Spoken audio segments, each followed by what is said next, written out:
3 jam sebelum akad. Saya berdiri di pelaminan Bali yang saya bayar sendiri. Lalu saya umumkan kepada 200 tamu bahwa pria di sebelah saya baru saja kehilangan segalanya. Perusahaan yang ia banggakan sebagai miliknya ternyata milik saya. Halo sahabat, selamat datang kembali di channel ini. Hari ini saya bawakan satu kisah yang akan menguras emosi kalian sampai habis.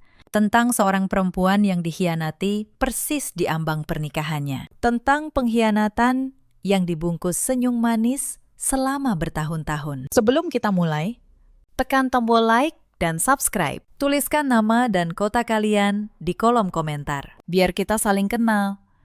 Sekarang, duduklah yang nyaman. Mari kita mulai.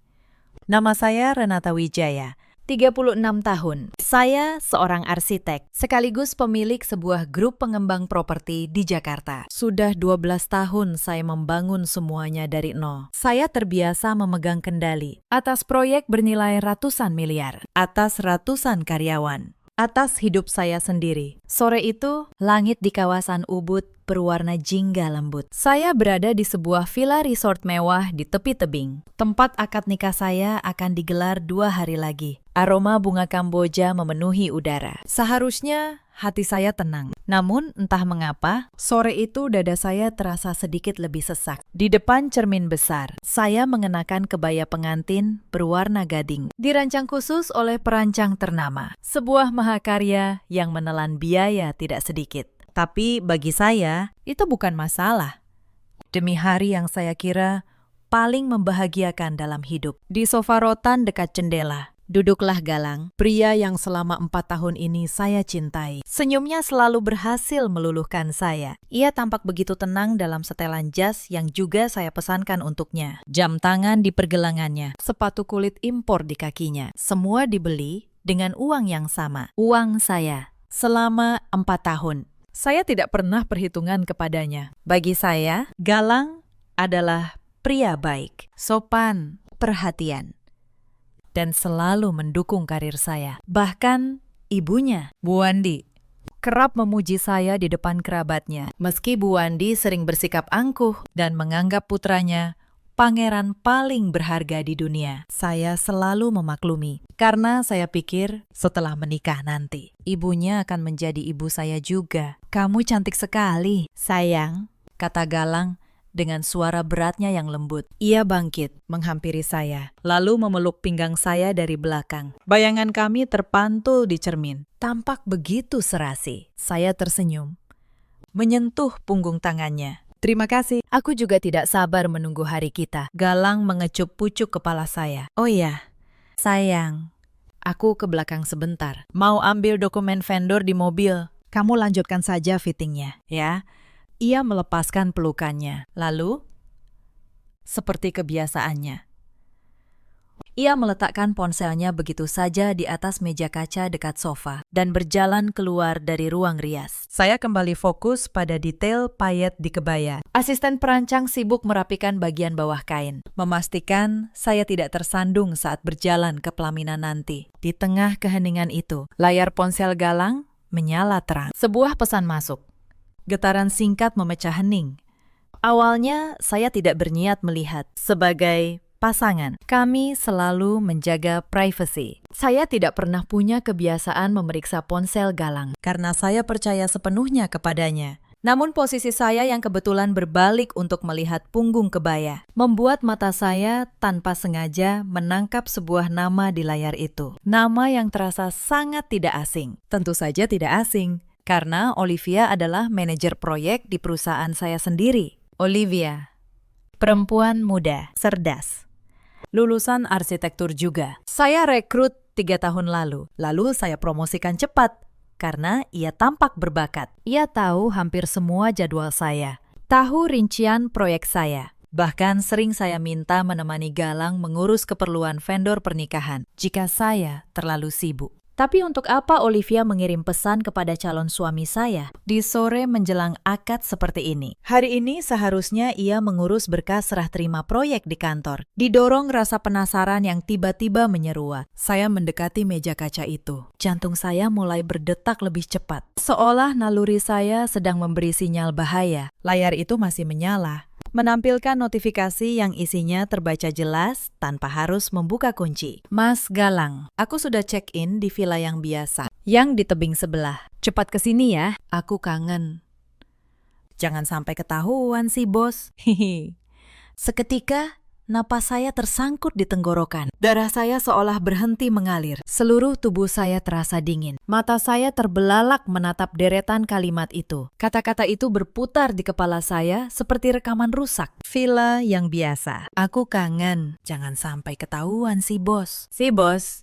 Olivia selalu memanggil saya begitu di kantor. Lutut saya melemah. Saya harus berpegang pada tepi meja agar tidak jatuh. Pandangan saya mulai kabur oleh genangan air mata yang entah kapan berkumpul. Berbagai pertanyaan menghantam saya bertubi-tubi. Sejak kapan? Berapa lama? Kenapa mereka bisa memesan villa termahal di resort ini? Padahal Galang selalu bilang uangnya hanya cukup untuk ditabung demi masa depan kami. Tiba-tiba, langkah kaki Galang terdengar mendekat dari lorong. Dengan panik, saya memalingkan wajah, menyeka air mata yang nyaris jatuh. Lalu berpura-pura sibuk merapikan kebaya. Galang masuk dengan senyum cerah yang sama. Sama sekali tidak menyadari badai yang baru saja menghancurkan dunia saya dalam hitungan detik. Maaf lama, sayang, katanya sambil mengambil ponselnya dari meja dan memasukkannya ke saku celana. Gimana? Sudah selesai fittingnya. Saya menelan ludah dengan susah payah. Berusaha keras menormalkan nada suara. Sudah. Mas, aku mau ganti baju dulu. Tunggu di luar ya. Oke. Sayang, aku tunggu di lobi. Jawab Galang riang, tanpa rasa bersalah sedikit pun. Begitu pintu tertutup, pertahanan saya runtuh. Air mata yang sejak tadi saya tahan akhirnya tumpah. Namun ini bukan air mata kelemahan. Ini air mata kemarahan, kekecewaan yang sangat dalam. Pengkhianatan yang menusuk sampai ke tulang. Saya melepas kebaya itu dengan tergesa, menggantinya dengan pakaian biasa. Tangan saya merogoh tas, mengambil ponsel. Saya menekan nomor 1, orang yang kesetiaannya tidak pernah saya ragukan. Sekar, asisten pribadi saya. Tangan kanan saya selama 8 tahun. Halo, Bu Renata.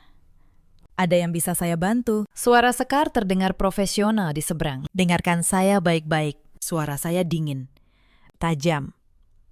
Saya butuh kamu sekarang juga. Bawa laptop kerja dan jangan banyak tanya sebelum kamu sampai. Siap?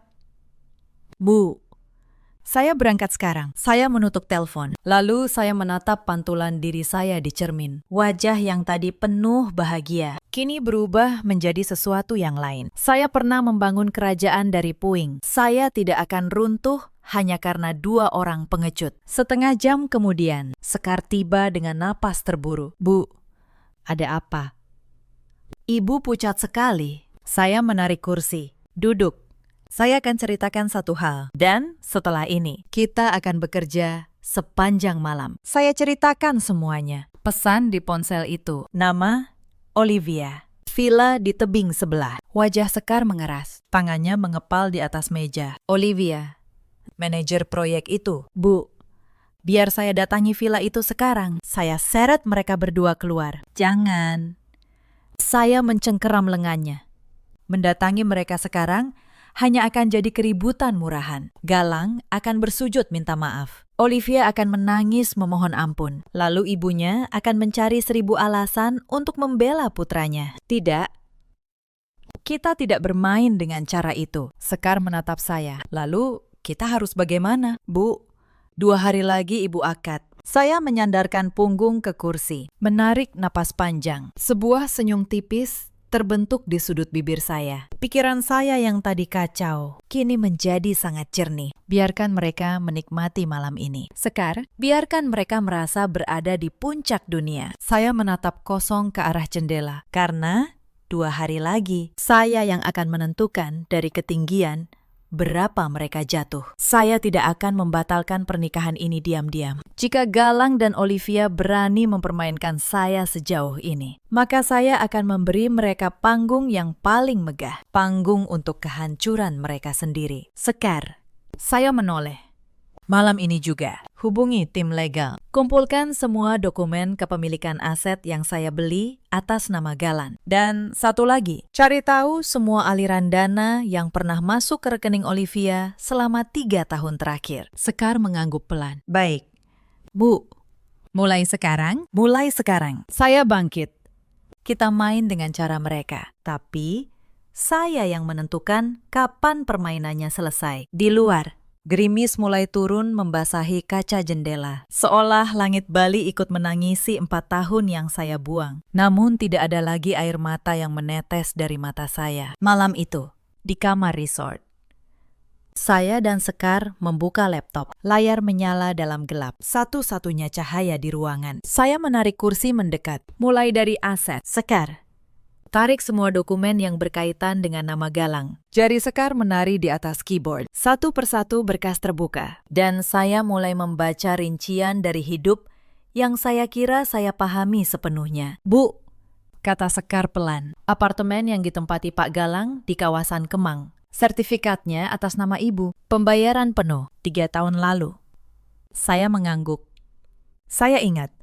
Saya yang membelinya dengan dalih agar Galang lebih dekat ke kantor. Lalu, mobilnya, SUV hitam yang sering ia banggakan. STNK dan BPKB. atas nama ibu juga. Asuransinya juga dibayar dari rekening perusahaan. Saya tertawa kecil. Tawa yang tidak mengandung kegembiraan. Lanjutkan. Dan ini, Bu. Sekar berhenti sejenak. Kafe yang katanya bisnis pribadi Pak Galang, yang sering ia ceritakan sebagai usaha rintisannya. Modal awalnya berasal dari pinjaman lunak perusahaan. Dan setiap bulan ada suntikan dana operasional dari rekening ibu. Karena katanya kafe itu selalu rugi. Rasa mual mengocok perut saya. Bisnis rintisannya. Usaha yang ia banggakan di depan teman-temannya. Semuanya berdiri di atas uang saya. Ada satu lagi yang aneh. Bu, kata Sekar. Matanya menyipit ke layar. Perusahaan tempat Pak Galang bekerja sekarang, yang ia sebut sebagai startup miliknya bersama beberapa teman. Saya cek struktur pemegang sahamnya. Saya memiringkan badan. Dan Sekar mengangkat wajah, menatap saya dengan ekspresi sulit dijelaskan. Pemegang saham mayoritasnya bukan Pak Galang. Bu, 3 tahun lalu, melalui perusahaan investasi anak usaha grup kita, ibu menanamkan modal besar di sana. 51%. Pak Galang hanya pemegang saham minoritas dengan jabatan direktur operasional yang ia sebut perusahaannya sebenarnya milik ibu. Untuk beberapa saat, saya hanya diam. Saya ingat investasi itu. Saya melakukannya diam-diam.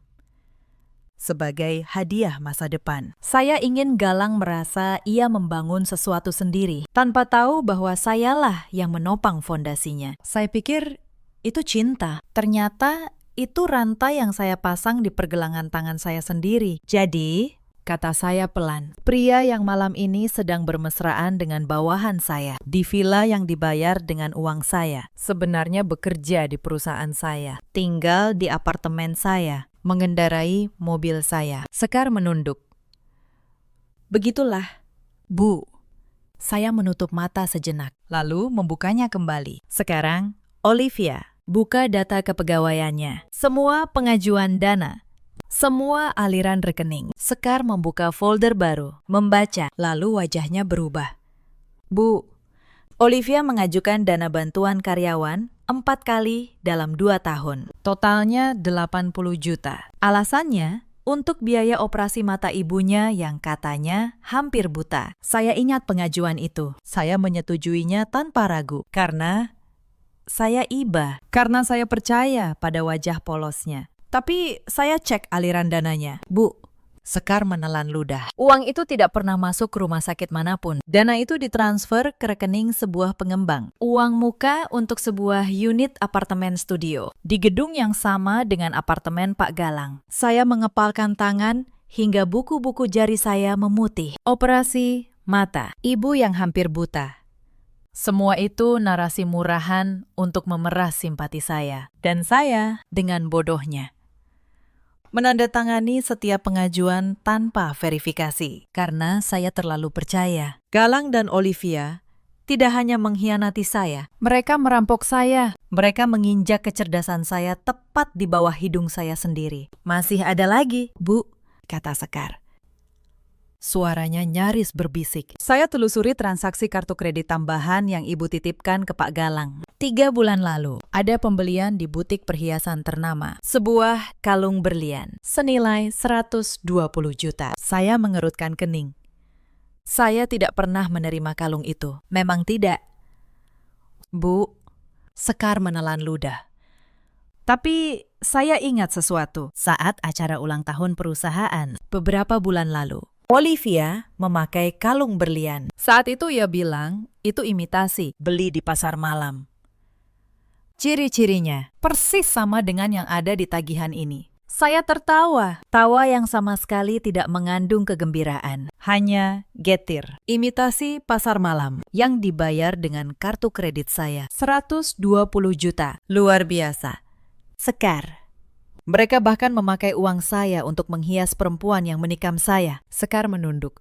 Tidak sanggup menatap saya. Lanjutkan, kata saya. Saya ingin tahu semuanya malam ini. Setiap rupiah, setiap kebohongan. Tidak ada yang boleh terlewat. Jari Sekar kembali bergerak di keyboard. Layar terus menampilkan deretan transaksi. Tas bermerek dari Paris. 80 juta. Tagihan rutin akhir pekan di berbagai hotel dan resort. Makan malam mahal yang tak satu pun pernah saya hadiri. Setiap baris adalah luka baru. Tapi setiap luka juga adalah satu peluru untuk senapan yang sedang saya isi diam-diam. Di tengah keheningan itu, ponsel saya berdering nyaring. Layarnya menampilkan satu nama yang membuat rahang saya mengeras. Bu Wandi, ibu kandung Galang.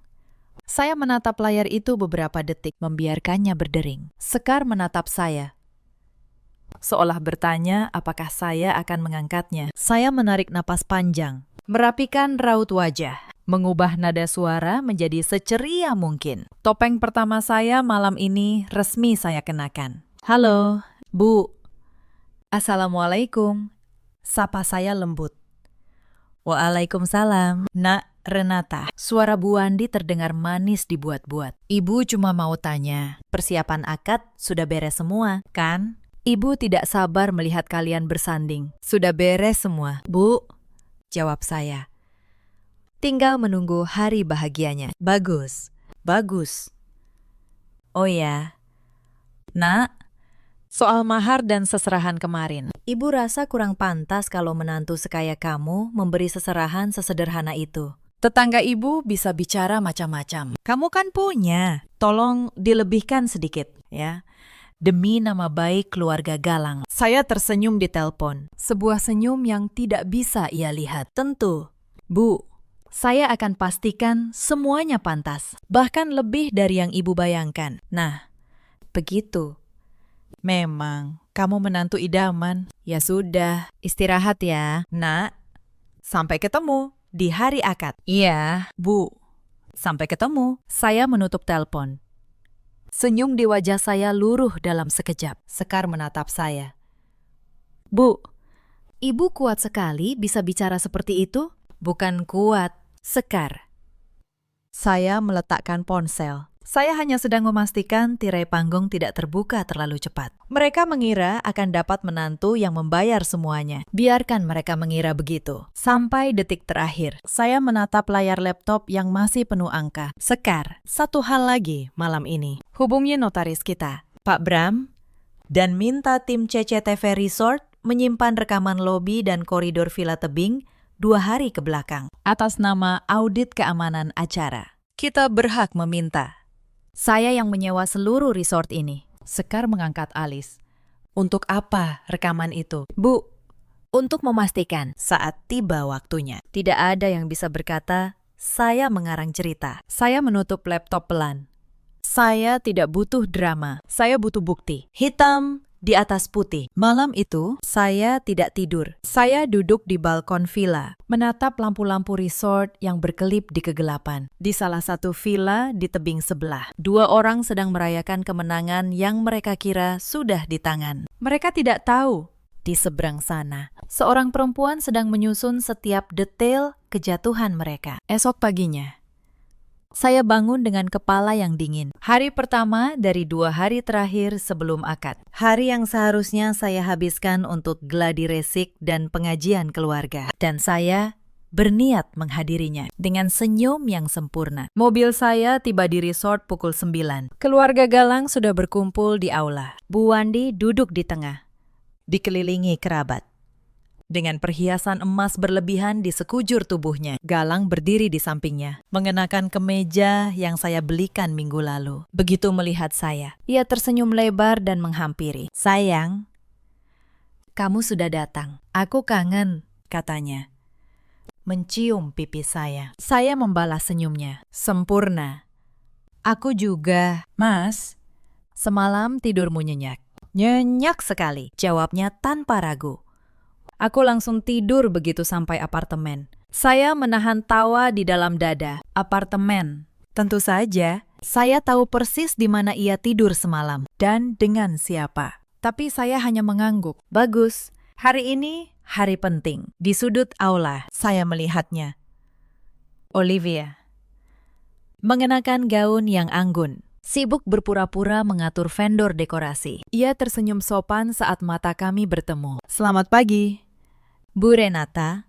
Semua persiapan berjalan lancar. "Ibu, tenang saja." Saya menatapnya. Wajah polos yang sama, senyum penurut yang sama. Saya tersenyum balik. "Terima kasih, Olivia. Kamu selalu bisa saya andalkan. Saya beruntung sekali punya orang seperti kamu di samping saya." Sesuatu berkelebat di mata Olivia. Sekejap saja, lalu hilang. "Itu sudah tugas saya, Bu." Saya berjalan menjauh. Di belakang saya tahu Olivia masih menatap. Saya ingin ia merasa aman. Saya ingin ia merasa menang.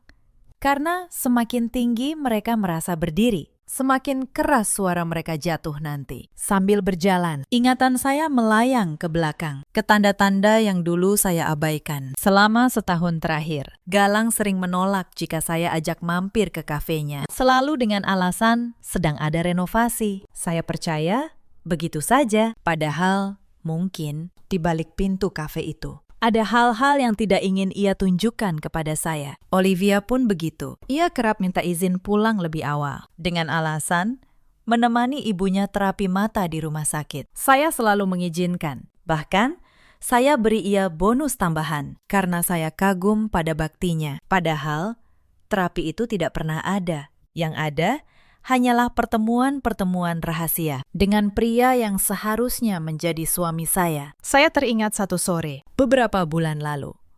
Saya tidak sengaja melihat Olivia turun dari sebuah mobil di basement kantor. Mobil yang saya kenal, SUV hitam, mobil Galang.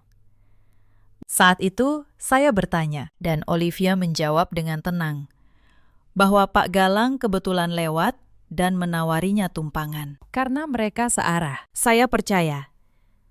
Karena mengapa saya harus curiga pada 2 orang yang paling saya percaya? Sekarang, potongan-potongan itu menyatu, seperti puzzle yang selama ini saya abaikan. Karena saya terlalu sibuk membangun kerajaan, hingga lupa memasang pagar di rumah saya sendiri. Setiap senyum, setiap alasan manis, kini terasa seperti racun yang menyengat tenggorokan saya. Tapi saya tidak akan tenggelam dalam penyesalan. Penyesalan adalah kemewahan bagi orang yang sudah kalah. Dan saya belum kalah. Saya baru saja akan mulai. Sepanjang hari itu, saya memainkan peran saya dengan sempurna. Saya tertawa bersama kerabat Galang. Saya memuji masakan Bu Wandi. Saya berfoto dengan Galang. Tangan kami bergandengan. Senyum kami menghadap kamera. Di setiap foto itu, hanya saya yang tahu bahwa saya sedang berfoto dengan reruntuhan saat gladi resik. Panitia menjelaskan alur acara, di mana saya akan duduk,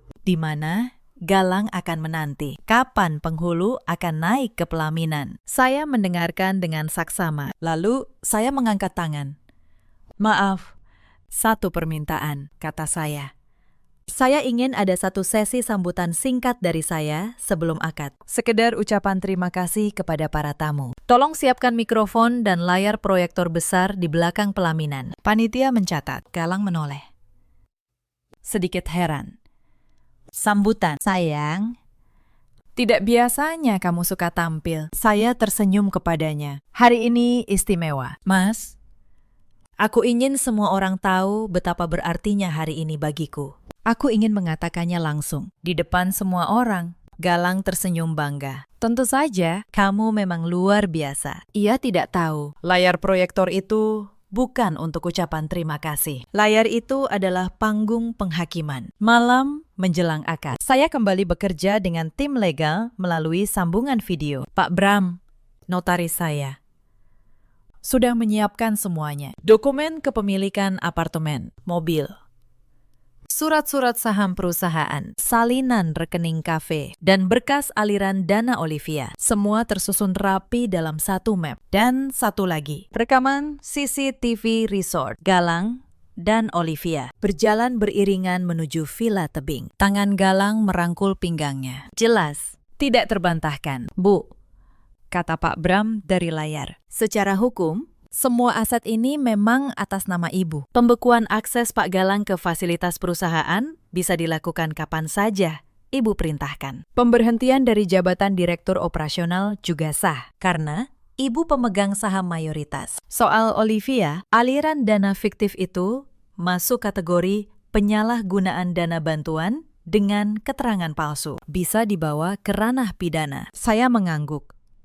Lakukan semuanya. Tapi tahan eksekusinya. Saya beri kalian satu kata kunci. Saat saya sebut kata itu di sambutan besok, kalian jalankan semuanya serentak. Pembekuan akses, pemberhentian jabatan, dan laporan ke pihak berwenang. Pada detik yang sama, apa kata kuncinya, Bu?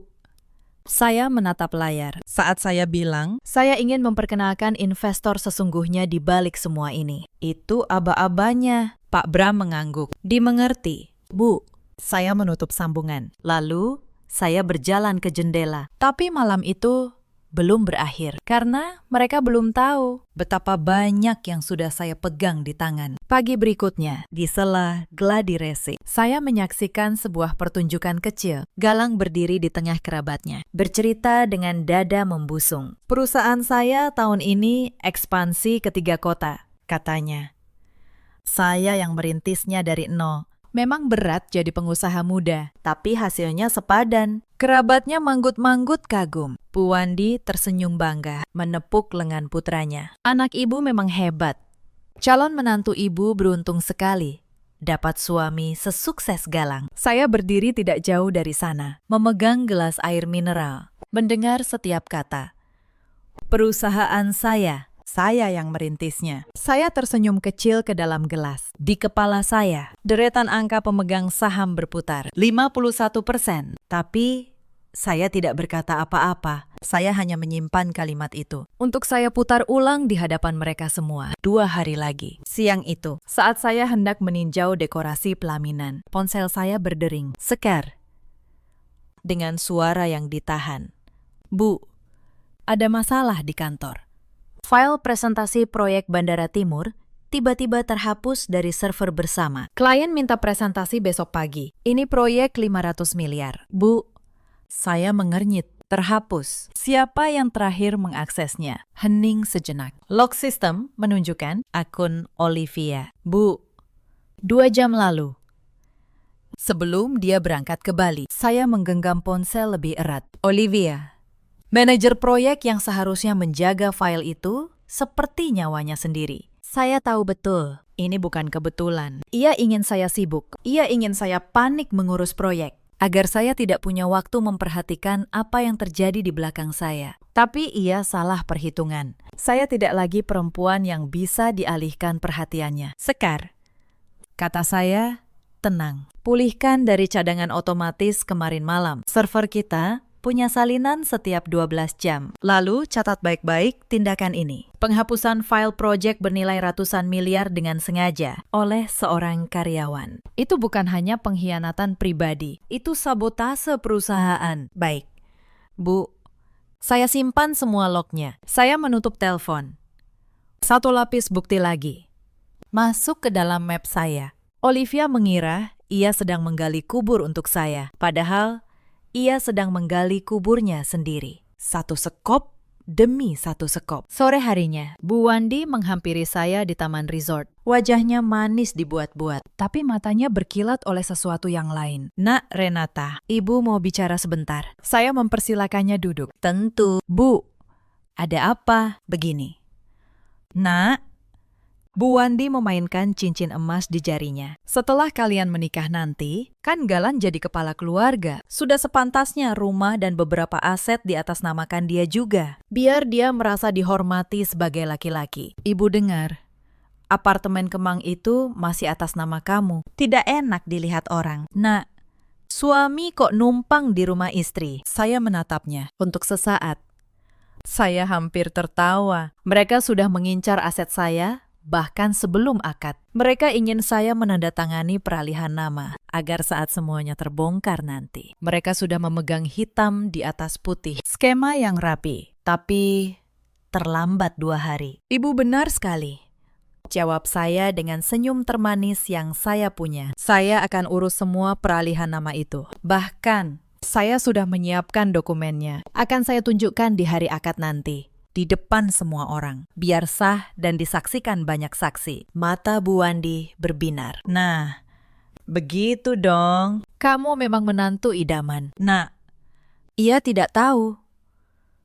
Dokumen yang akan saya tunjukkan di hadapan semua saksi itu bukan surat peralihan nama, melainkan bukti bahwa segalanya sejak awal sudah menjadi milik saya. Malam terakhir sebelum akad, saya tidak bisa memejamkan mata. Bukan karena gugup, tapi karena setiap detail harus sempurna. Saya turun ke ruang keamanan resort, ditemani Sekar dan manajer resort. Di sana, di hadapan layar-layar pengawas, petugas memutarkan rekaman 2 malam ke belakang. Di layar, saya melihatnya lagi. Galang turun dari mobil saya, membukakan pintu untuk Olivia. Perempuan itu turun dengan gaun merah menyala, tertawa manja, menyandarkan kepala di bahu Galang. Mereka berjalan menuju lift villa tebing, bercanda.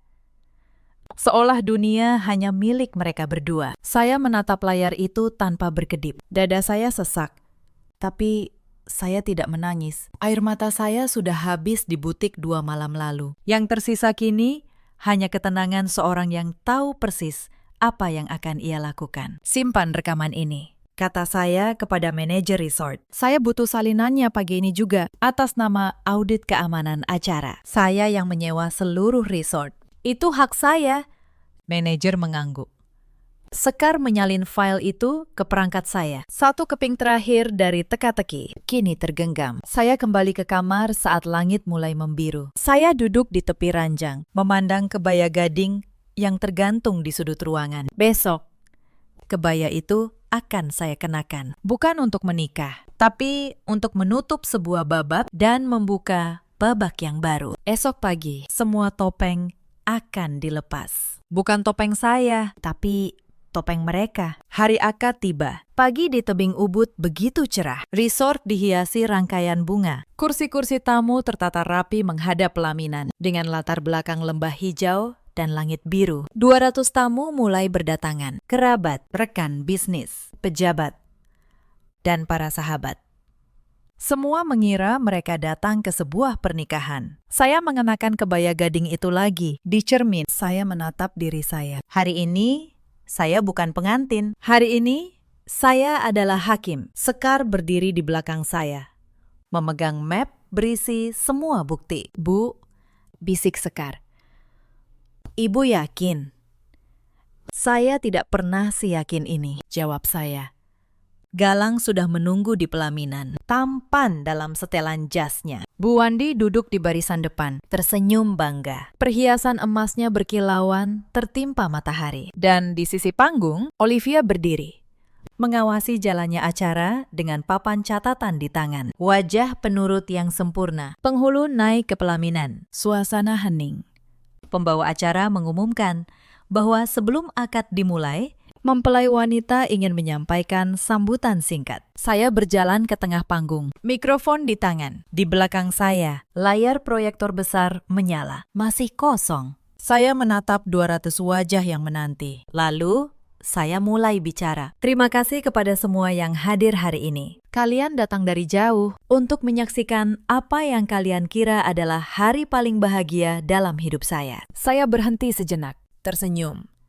4 tahun lalu, saya jatuh cinta pada seorang pria. Saya memberinya segalanya, tempat tinggal, kendaraan, modal usaha, bahkan sebuah perusahaan yang ia banggakan sebagai miliknya kepada kalian semua. Saya melakukannya dengan tulus, karena saya pikir itulah cinta. Galang tersenyum di samping saya. Tamu-tamu bertepuk tangan pelan, tersentuh. Bu Wandi mengangguk-angguk bangga. Tapi 2 hari lalu, lanjut saya. Nada saya berubah. Saya menemukan sesuatu. Sesuatu yang membuat saya sadar bahwa cinta yang saya beri selama ini dibalas dengan pengkhianatan yang paling rapi. Suasana mulai berubah. Tepuk tangan berhenti. Senyum Galang membeku. Sayang. Ia berbisik. Kamu bicara apa? Saya tidak menoleh. Saya menatap para tamu. Maka, hari ini, izinkan saya memperkenalkan investor sesungguhnya di balik semua ini. Itu kata kuncinya. Pada detik yang sama, layar proyektor di belakang saya menyala. Bukan foto pengantin, melainkan rekaman CCTV. Galang dan Olivia berjalan beriringan menuju villa tebing 2 malam lalu. Tangan Galang merangkul pinggang manajer proyek saya. Gambar itu jelas, tertangkap oleh 200 pasang mata sekaligus. Aula seketika riuh oleh suara terkejut. Bu Wandi menutup mulutnya. Galang pucat pasi. Olivia menjatuhkan papan catatannya. Itu hotel. Itu villa ini. Seseorang berbisik. Itu calon suaminya. Dengan perempuan lain. Saya melanjutkan. Suara saya tenang dan dingin. Menggema di seluruh resort. Pria di samping saya ini, Galang. Dan perempuan di sisi panggung itu, Olivia.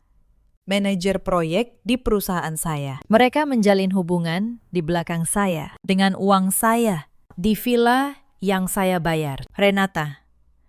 Dengarkan dulu. Galang melangkah maju. Panik. Ini tidak seperti yang kamu kira. Olivia hanya apa? Potong saya. Layar berganti. Kini menampilkan rincian dana. Hanya menerima 80 juta dengan alasan operasi mata ibunya yang ternyata tidak pernah ada. Uang yang ia pakai untuk membeli apartemen di gedung yang sama dengan tempat tinggalmu. Galang. Olivia mundur selangkah. Bu, itu. Saya bisa jelaskan.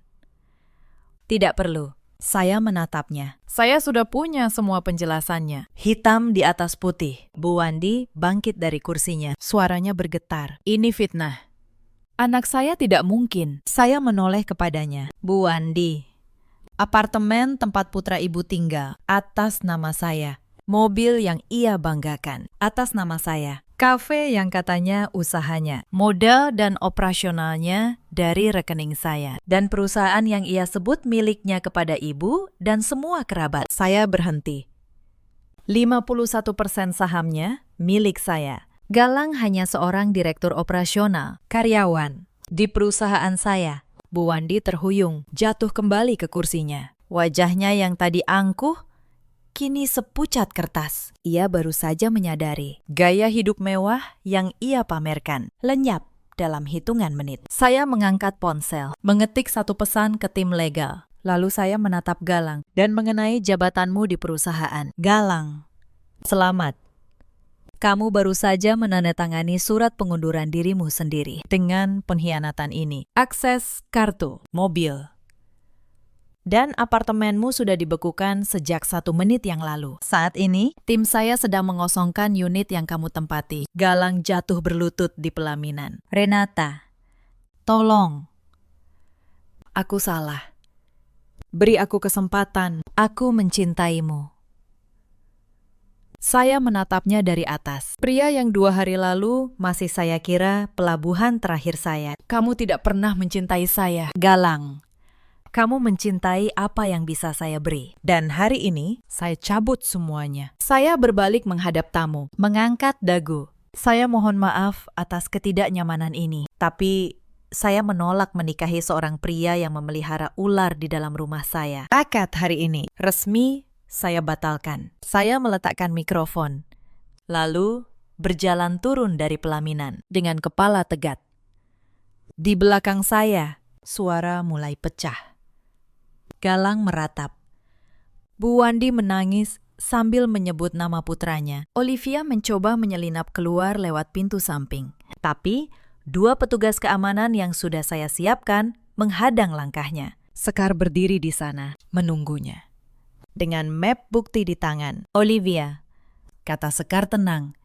Pihak berwenang sudah dalam perjalanan. Soal dana bantuan dengan keterangan palsu itu, kamu bisa menjelaskannya kepada mereka. Wajah Olivia runtuh. Air mata yang tadi ia tahan, kini tumpah. Tapi bukan air mata penyesalan. Air mata seorang yang baru sadar permainannya telah berakhir. Saya berjalan melewati barisan tamu yang terdiam. Beberapa menatap saya dengan iba. Sebagian besar dengan kagum. Berita tentang apa yang baru saja terjadi sudah mulai menyebar dari ponsel ke ponsel. Dari mulut ke mulut. Pintu resort terbuka lebar di depan saya. Sinar matahari pagi menyambut wajah saya. Saya menarik napas dalam-dalam. Untuk pertama kalinya dalam 2 hari. Saya merasakan udara terasa ringan. Sekar menyusul, berjalan di samping saya menuju mobil. Bu, tim legal melaporkan semuanya sudah berjalan. Apartemen sudah dikosongkan. Kafe akan disegel sore ini. Dan Dewan Direksi Perusahaan sudah resmi memberhentikan Pak Galang dari jabatannya. Bagus. Sekar, saya membuka pintu mobil.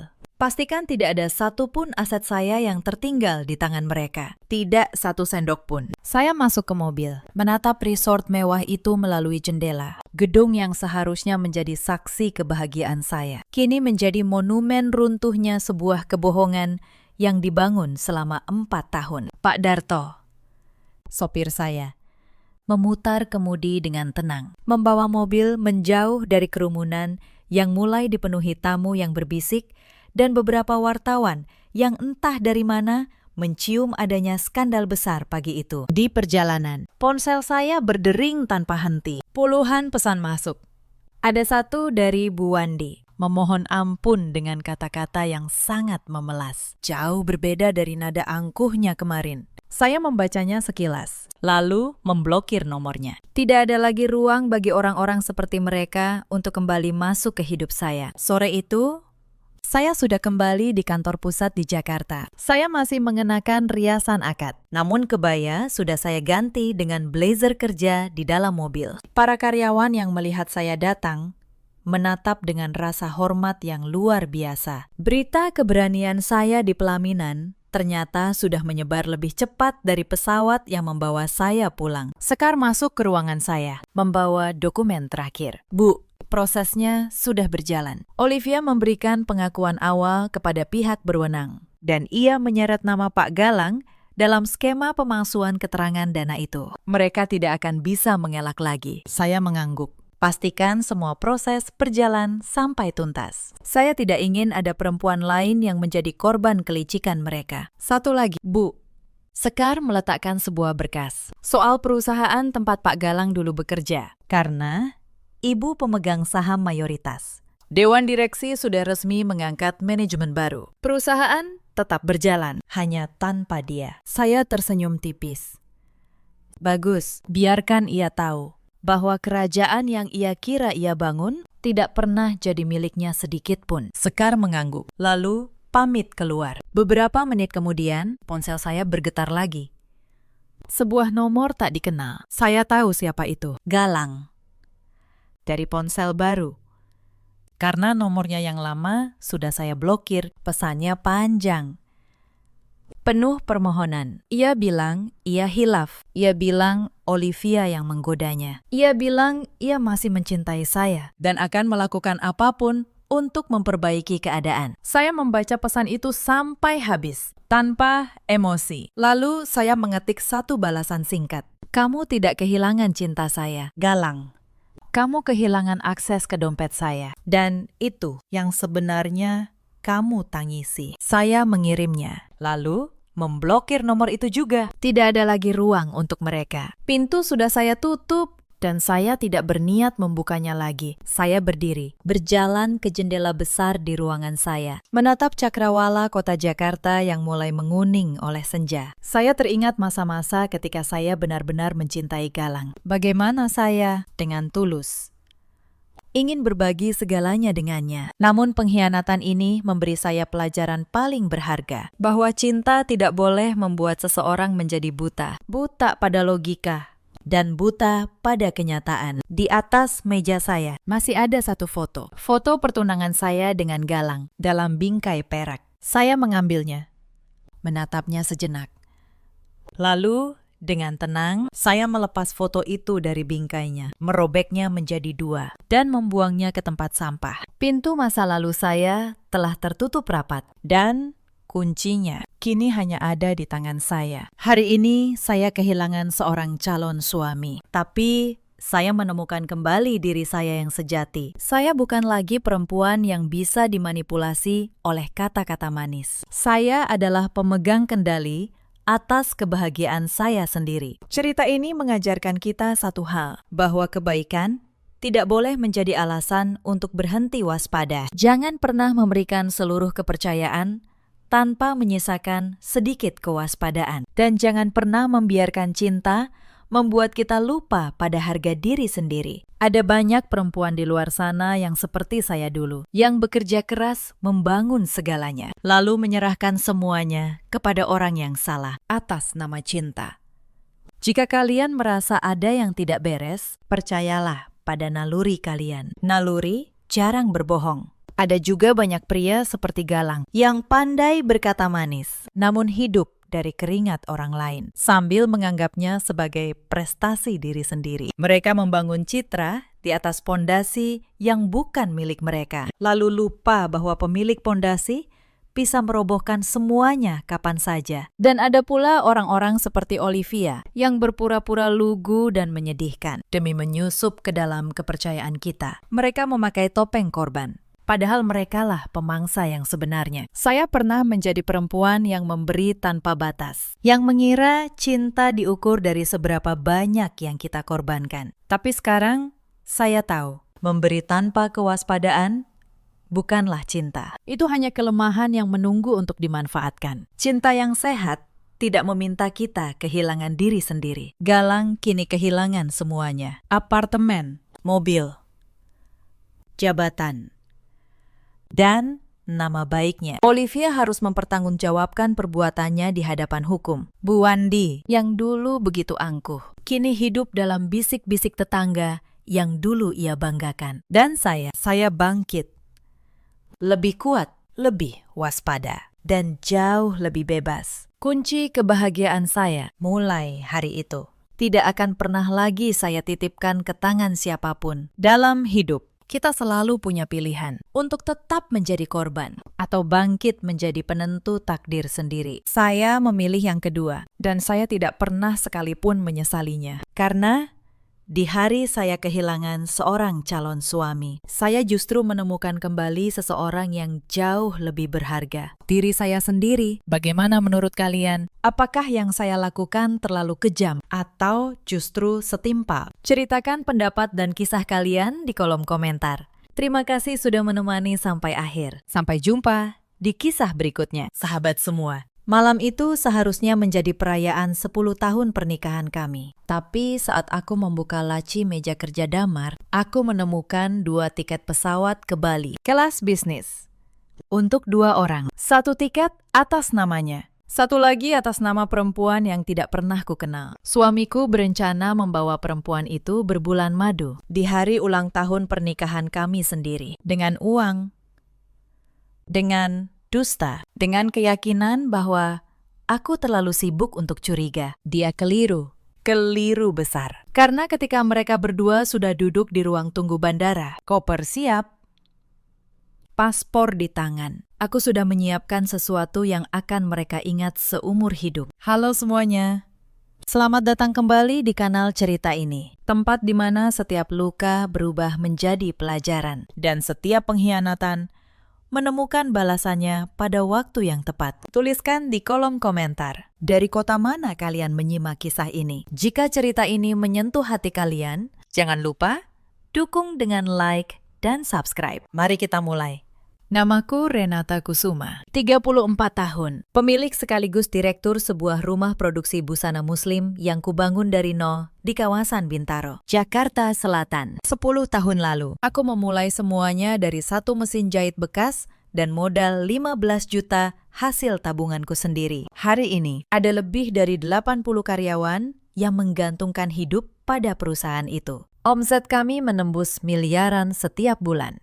Orang melihatku sebagai perempuan yang punya segalanya. Rumah 2 lantai di Bintaro, mobil, bisnis yang dikagumi banyak orang, dan suami yang di mata tetangga tampak begitu setia. Suamiku, Damar Prakoso, 37 tahun. Kami menikah 10 tahun lalu, saat bisnisku baru mulai tumbuh. Damar dulu bekerja sebagai staf pemasaran di sebuah perusahaan menengah.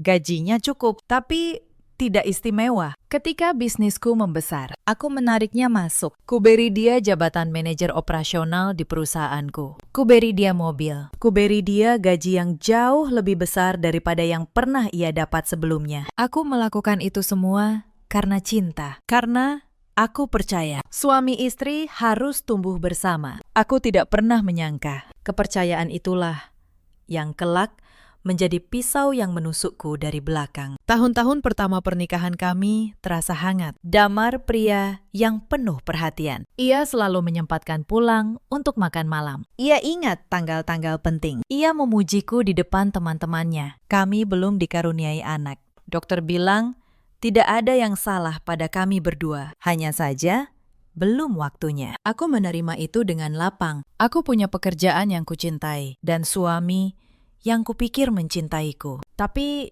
belakangan ada yang berubah. Sekitar 6 bulan terakhir, Damar mulai sering pulang larut.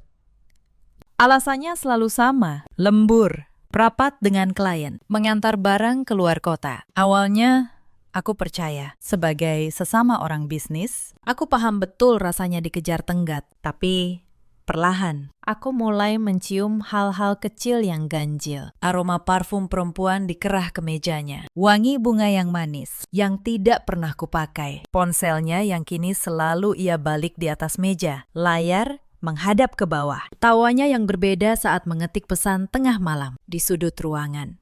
Membelakangiku. Aku diam. Aku memilih mengamati. Karena seorang perempuan yang membangun bisnis dari nol, tahu betul, menuduh tanpa bukti hanya akan membuatmu terlihat lemah. Maka aku menunggu. Hari itu datang lebih cepat dari dugaanku. Sore itu, hujan gerimis turun di kawasan Bintaro. Aku pulang lebih awal dari kantor karena migrain. Rumah kosong. Damar masih di luar. Katanya ada rapat. Aku masuk ke ruang kerjanya untuk mencari kotak obat yang biasa ia simpan di laci. Tanganku tak sengaja menyentuh sesuatu yang terselip di balik tumpukan map. Sebuah amplop putih, tebal, masih baru. Aku mengeluarkannya, membukanya. Dan dalam sekejap, duniaku terbalik. 2 tiket pesawat ke Bali, kelas bisnis. Tanggal keberangkatan 3 hari lagi, tepat di hari ulang tahun pernikahan kami yang ke-10. 1 tiket atas nama Damar Prakoso, 1 lagi atas nama Fania Aprilia. Aku tidak mengenal nama itu. Di bawah tiket, ada voucher hotel, sebuah resort mewah di Ubud. 1 kamar, 7 malam. Paket honeymoon dengan harga 38 juta rupiah. Tanganku gemetar. Tapi anehnya, aku tidak menangis. Aku duduk di kursi kerjanya. Aku membaca setiap detail dokumen itu. Sekali, 2 kali, 3 kali. Seolah dengan membaca berulang. Makna pahitnya akan berubah. Tidak berubah. Lalu aku teringat percakapan kami seminggu lalu saat makan malam. Damar bilang ia harus ke Surabaya selama sepekan. Proyek besar, katanya. Klien penting. Aku sempat menawarkan diri ikut, sekedar menemani. Tapi ia menolak halus. Jadwalku padat, katanya. Kamu istirahat saja di rumah. Sayang, kata itu kini terasa seperti racun. Aku mengambil ponselku. Ku buka kalender. Tanggal keberangkatan tiket itu sama persis dengan tanggal perjalanan dinas ke Surabaya. Semuanya bohong. Aku bangkit. Aku memeriksa sisa isi amplop. Ada jadwal lengkap perjalanan 7 hari. Reservasi makan malam romantis di tepi pantai. Bahkan sebuah catatan kecil bertuliskan tangan Damar. Untuk Vania, hadiah ulang tahun yang tak akan kau lupakan. Ulang tahun. Vania, ulang tahunnya. Bukan ulang tahun pernikahan kami. Dadaku terasa diremas. Tapi aku menahan diri. Sebagai pemilik bisnis yang sudah 10 tahun bertahan di tengah persaingan, aku tahu satu hal. Emosi yang meledak hanya akan menghancurkan dirimu sendiri. Yang menghancurkan lawan adalah ketenangan yang diperhitungkan. Aku mengambil laptopku. Sebagai pemilik tunggal perusahaan, aku punya akses ke semua hal. Rekening operasional, rekening pribadi, dan rekening bersama yang kubuka bersama Damar bertahun lalu. Untuk kebutuhan rumah tangga kami, aku menelusuri setiap transaksi 3 bulan terakhir. Lalu, aku menemukannya. Transfer sebesar 38 juta rupiah ke sebuah agen perjalanan 10 hari yang lalu. Persis dengan harga paket honeymoon di Ubud itu. Transfer 15 juta ke sebuah butik perhiasan. 12 juta ke sebuah toko tas bermerek. Semua dari rekening bersama. Rekening yang kuisi dari hasil keringatku sendiri. Aku menutup laptop perlahan. Di dalam dadaku ada badai. Marah. Terhina.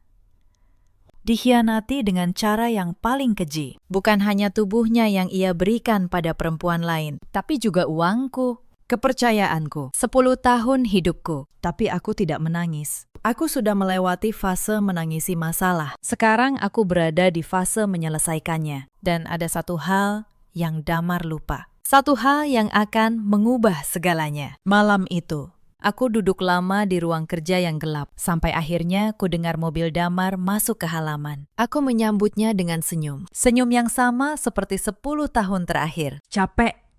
Ya. Tanyaku sambil mengambil tasnya. Damar tersenyum lelah. Lumayan. Rapatnya alot. Aku mengangguk. Aku sudah menyiapkan makan malam kesukaannya. Ayam bakar dengan sambal terasi. Ia makan dengan lahap. Bercerita ringan tentang harinya. Cerita yang kini ku tahu. Sepenuhnya karangan. 3 hari lagi aku ke Surabaya. Ya, katanya di tengah makan. Proyeknya seminggu. Aku berangkat subuh. Jadi, gak usah repot antar. Aku menatapnya. Tersenyum. Iya, hati-hati di sana. Di dalam hati, aku menghitung 3 hari. 3 hari untuk menyusun rencana yang sempurna. Aku tidak akan berteriak, tidak akan membanting pintu, tidak akan menampar atau mencaci. Aku akan membiarkan Damar dan perempuan itu merasakan puncak kebahagiaan mereka. Membiarkan mereka sampai ke ambang impian, lalu menjatuhkan mereka dari ketinggian itu. Tepat saat mereka merasa paling aman. Malam itu, setelah Damar tertidur pulas di sampingku, aku mengambil ponselku diam-diam. Kukirim pesan ke satu orang yang paling kupercaya. Pak Bram, pengacara perusahaanku. Sekaligus sahabat lama yang menemani sejak bisnis ini masih seukuran kios kecil. Pak Bram, saya butuh konsultasi mendesak. Besok bisa ketemu jam 10 di kantor Bapak. Balasannya, masuk cepat. Bisa. Bu Renata, ada masalah apa? Aku mengetik dengan jari yang tenang. Masalah besar. Saya akan cerita besok. Tolong siapkan semua dokumen tentang perjanjian pisah harta yang dulu kita buat. Dan status kepemilikan perusahaan. Siap, Bu.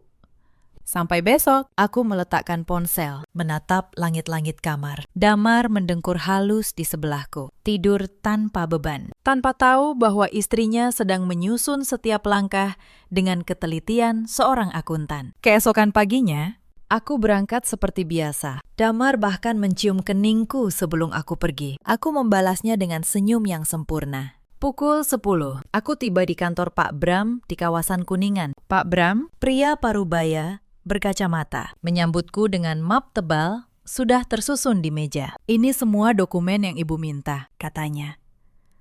Tapi sebelum itu, boleh saya tahu sebenarnya ada apa? Aku menarik napas. Lalu kuletakkan amplop putih itu di meja. Tiket, voucher, catatan tangan Damar. Pak Bram membacanya perlahan, wajahnya mengeras.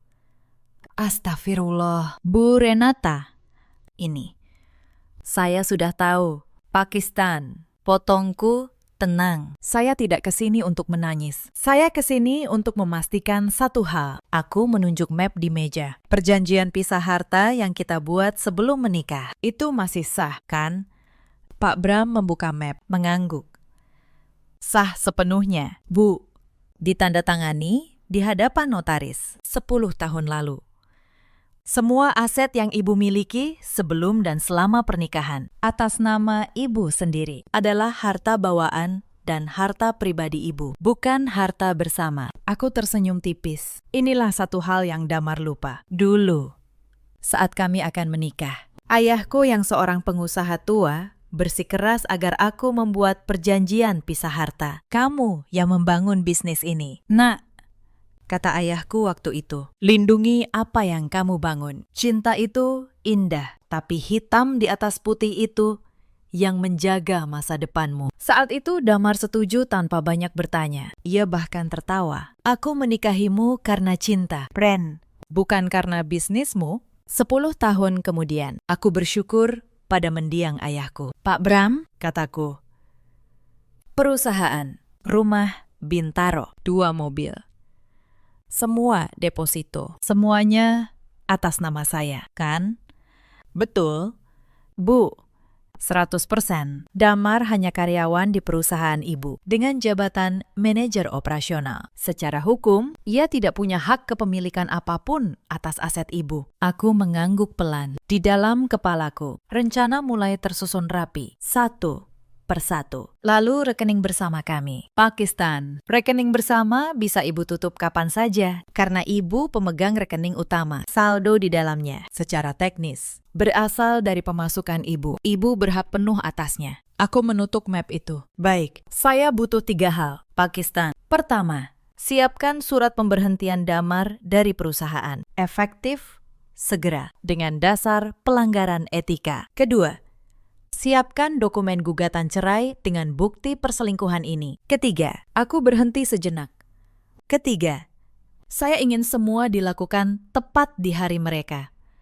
Pikir mereka sedang terbang menuju surga. Pak Bram menatapku lama, lalu ia tersenyum kecil. Bu Renata, saya sudah mengenal ibu 10 tahun. Tapi baru kali ini saya benar-benar mengerti kenapa bisnis ibu tidak pernah kalah. Hari pertama berlalu. Malamnya, Damar pulang dengan suasana hati yang aneh. Ceria, tapi gelisah. Sesekali ia mengecek ponselnya, lalu tersenyum sendiri. Aku tahu persis pada siapa senyum itu ditujukan. Sayang, katanya tiba-tiba. Besok lusa aku berangkat ya. Mungkin aku susah dihubungi di sana. Sinyalnya jelek katanya. Aku tersenyum manis.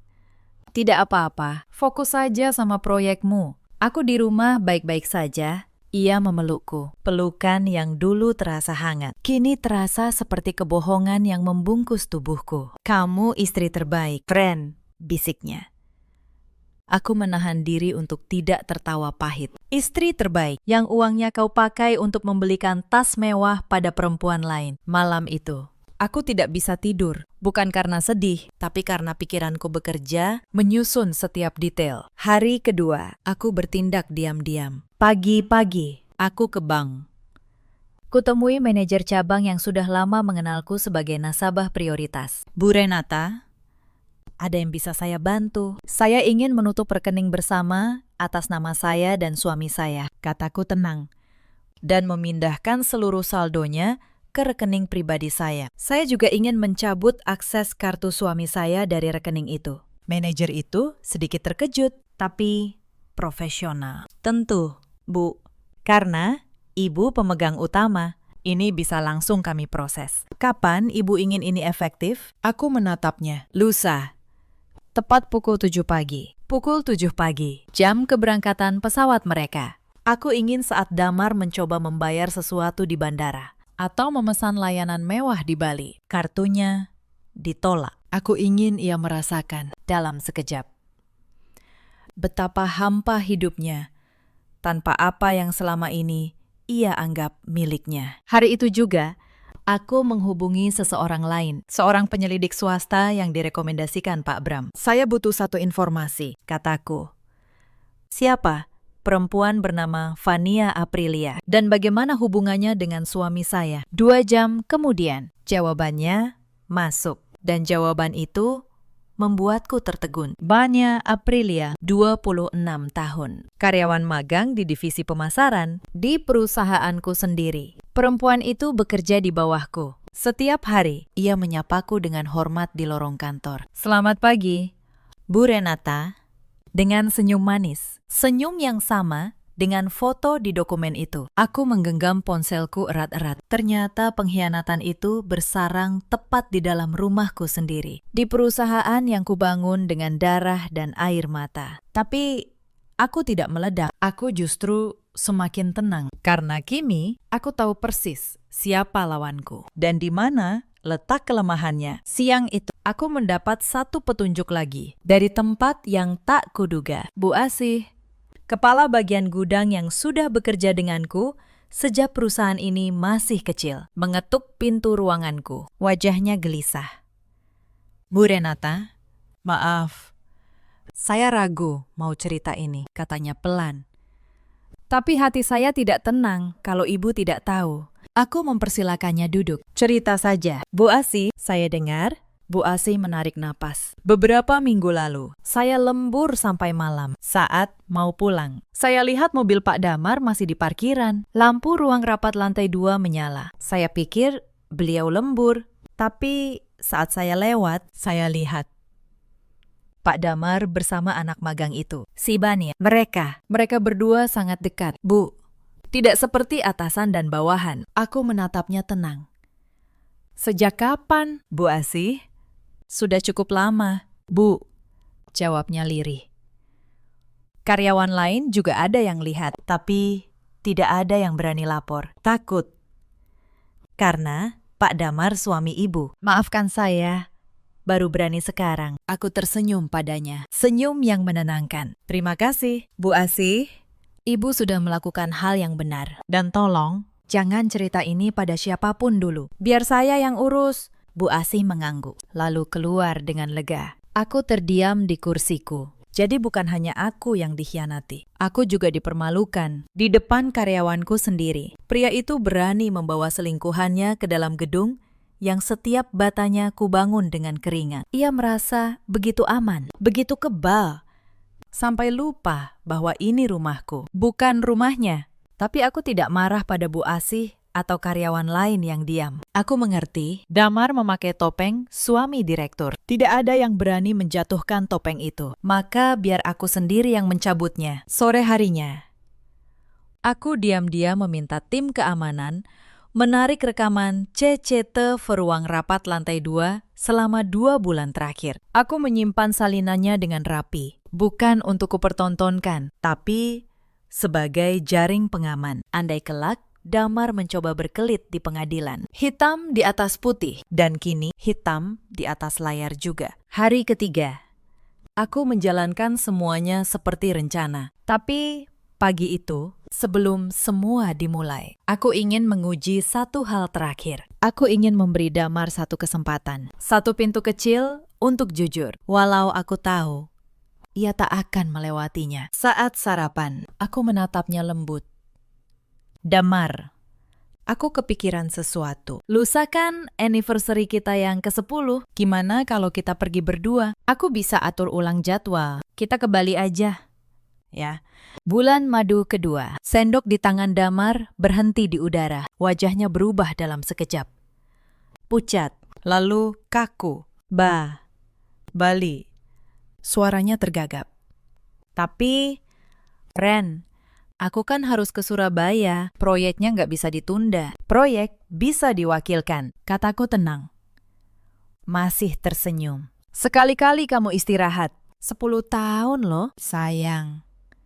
Masa kita nggak rayakan? Keringat mulai muncul di pelipisnya. Ia meletakkan sendok. Aku nggak enak sama klien. Ren, mereka udah nunggu. Lain kali aja, ya.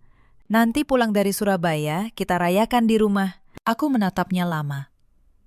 Di dalam hati, pintu terakhir itu kututup perlahan. Ia memilih dustanya, bahkan saat aku menyodorkan jalan keluar. Baiklah, kataku akhirnya, tersenyum. Kalau begitu, hati-hati di Surabaya. Ya, ia tersenyum lega. Tak tahu bahwa senyumnya itu adalah senyum terakhir seorang pria yang baru saja menandatangani kehancurannya sendiri. Sore itu, aku memanggil Vania ke ruanganku dengan alasan membahas laporan magang. Perempuan itu masuk dengan langkah ringan, tersenyum percaya diri. Ia tidak tahu apapun. Duduklah. Vania, kataku ramah. Ia duduk. Ada apa, Bu? Aku menatapnya cukup lama. Hingga senyumnya mulai kaku. Lalu aku berkata pelan, saya dengar kamu akan ke Bali sebentar lagi. Wajahnya berubah pucat seketika. Maaf, Bu, saya. Tidak usah dijelaskan. Potongku tenang. Saya cuma ingin kamu tahu satu hal. Vanya, saya tahu segalanya. Dan saya ingin kamu tetap pergi besok. Jangan batalkan apapun. Ia menatapku bingung. Ketakutan. Bu, saya bisa jelaskan. Pergilah, kataku. Nikmati perjalananmu. Karena ini akan jadi perjalanan yang tidak akan pernah kamu lupakan seumur hidupmu. Aku tersenyum. Senyum yang membuat Vania bergidik tanpa tahu alasannya. Ia keluar dari ruanganku dengan kaki gemetar. Malam terakhir sebelum keberangkatan, Damar pulang membawa sekotak kue. Untuk kamu, katanya. Maaf ya, besok aku pergi pas mau anniversary kita. Nanti pulang dari Surabaya, kita rayakan. Ya, anniversary, hari yang ia rencanakan untuk berbulan madu dengan perempuan lain. Aku menerima kue itu, tersenyum. Tentu, sayang. Aku tunggu kamu pulang. Pulang. Ya, Damar, kau akan pulang. Tapi ke kehidupan yang sudah sangat berbeda. Malam itu kami tidur berdampingan untuk terakhir kalinya sebagai suami istri. Damar tertidur cepat. Bahkan tersenyum dalam tidurnya. Aku terjaga sampai dini hari. Bukan karena gelisah, tapi karena aku ingin mengingat wajah ini. Wajah pria yang dulu kucintai dengan seluruh hidupku. Wajah yang besok tak akan lagi punya tempat di rumah ini. Pukul 4 pagi, alarm Damar berbunyi. Ia bangun. Mandi. Berpakaian rapi. Aku pura-pura masih tidur, mengintip dari balik selimut. Sebelum pergi, ia mencium keningku. Aku berangkat ya, Ren. Jaga diri. Hati-hati, gumamku. Pintu tertutup. Mobil meninggalkan halaman. Aku membuka mata. Aku bangkit. Aku tidak akan tidur lagi. Karena hari ini semuanya akan berakhir. Dan semuanya akan dimulai. Pukul 4:30 pagi, aku sudah duduk di ruang kerja. Laptop menyala, ponsel di tangan. Pak Bram online di seberang sana, siap dengan semua dokumen. Aku tahu jadwal mereka. Penerbangan pukul 7 pagi. Mereka pasti sudah janjian bertemu di bandara. Dan benar saja. Pukul 5 lewat. Penyelidik yang kusewa mengirim pesan. Bu, target sudah tiba di terminal keberangkatan. Perempuan itu sudah bersamanya. Aku menutup mata sejenak, lalu kubuka kembali. Tenang. Mulai, kataku pada diriku sendiri. Langkah pertama. Aku menghubungi pihak bank. Tepat pukul 7. Seluruh saldo rekening bersama akan berpindah ke rekeningku. Dan kartu Damar dinonaktifkan. Semua sudah diproses sejak kemarin. Tinggal menunggu jam efektifnya. Langkah kedua, aku menghubungi bagian HR di perusahaanku. Surat pemberhentian Damar dengan dasar pelanggaran etika berat akan dikirim ke emailnya pagi ini. Akses kartunya ke kantor dicabut. Mobil operasional yang ia pakai, yang merupakan aset perusahaan, harus dikembalikan dalam waktu 2 kali 24 jam. Langkah ketiga, Pak Bram akan mengirimkan surat gugatan cerai resmi ke alamat email Damar, lengkap dengan lampiran bukti perselingkuhan. Aku ingin semua kabar itu sampai padanya sekaligus. Di satu pagi yang sama, saat ia berpikir hidupnya sedang berada di puncak, pukul 7 kurang 10 menit, Penyelidik mengirim pesan lagi. Mereka sudah masuk ruang tunggu. Boarding sebentar lagi. Aku menarik napas panjang. Lalu ku ketik pesan ke Damar. Hanya satu kalimat. Selamat menikmati bulan madumu. Damar, aku tahu segalanya. Lalu aku kirim. Bersamaan dengan itu, ku kabari Pak Bram dan HRD. Jalankan semuanya. Sekarang, pukul 7 tepat. Aku membayangkan apa yang terjadi di sana. Damar membuka ponselnya, membaca pesanku. Wajahnya memucat. Lalu, masuk email pemberhentian dari kantor. Lalu, surat gugatan cerai dari Pak Bram. Lalu, notifikasi bank bahwa kartunya tidak lagi aktif. 3 menit kemudian, ponselku berdering. Damar. Aku tidak mengangkat. Berdering lagi dan lagi. 5 kali. 10 kali. Aku membiarkannya. Aku ingin ia merasakan apa yang kurasakan 3 hari lalu saat membuka amplop itu. Kepanikan, ketidakberdayaan, tanah yang runtuh di bawah kaki. Akhirnya, masuk pesan darinya. Pesan yang panjang, kacau. Penuh huruf besar. Ini apa? Kenapa kartuku diblokir? Kenapa ada surat cerai? Kenapa aku dipecat? Renata, tolong angkat teleponku. Aku menatap layar itu dengan tenang. Lalu ku balas singkat. Bukankah kamu sedang di Surabaya? Untuk proyek penting. Selamat bekerja. Damar. Pesan masuk lagi. Kali ini lebih panik. Ren. Aku minta maaf. Aku hilaf. Tolong jangan begini. Aku di bandara sekarang. Kartuku nggak bisa dipakai. Aku nggak punya uang. Aku tersenyum kecil. Tidak punya uang, tentu saja, karena uang yang selama ini ia anggap miliknya, tidak pernah benar-benar miliknya. Aku tidak membalas lagi. Tak lama, penyelidik mengirim laporan terakhir. Bu, terjadi keributan kecil di ruang tunggu. Target panik. Perempuan itu menangis. Sepertinya kartu pembayaran mereka semua ditolak. Mereka batal boarding. Aku menutup ponsel, bersandar di kursi. Untuk pertama kalinya dalam 3 hari, aku menarik napas penuh. Tapi ini belum selesai. Sekitar pukul 9, terdengar mobil masuk halaman dengan kasar. Pintu dibanting, lalu bel rumah dipencat bertubi-tubi. Aku berjalan tenang menuju pintu. Ku buka. Damar berdiri di sana. Wajahnya kacau. Keringat membasahi kemejanya. Mata merah. Di belakangnya berdiri Fania.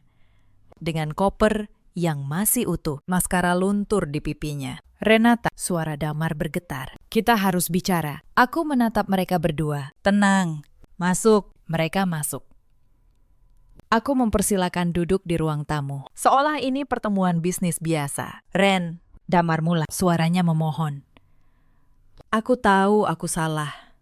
Tapi tolong, jangan pecat aku. Jangan blokir semuanya. Aku nggak punya apa-apa sekarang. Aku duduk di hadapannya. Aku melipat tangan di atas meja. Kamu benar, Damar. Kataku tenang. Kamu memang tidak punya apa-apa. Tapi itu bukan karena aku. Itu karena kamu memang tidak pernah punya apa-apa. Wajahnya bingung. Apa maksudmu? Aku mengeluarkan map dari laci meja. Kuletakkan di depannya. Perjanjian pisah harta. Kamu menandatanganinya 10 tahun lalu. Ingat, Damar membuka map itu dengan tangan gemetar. Membaca, wajahnya semakin pucat. Perusahaan, rumah ini. Mobil.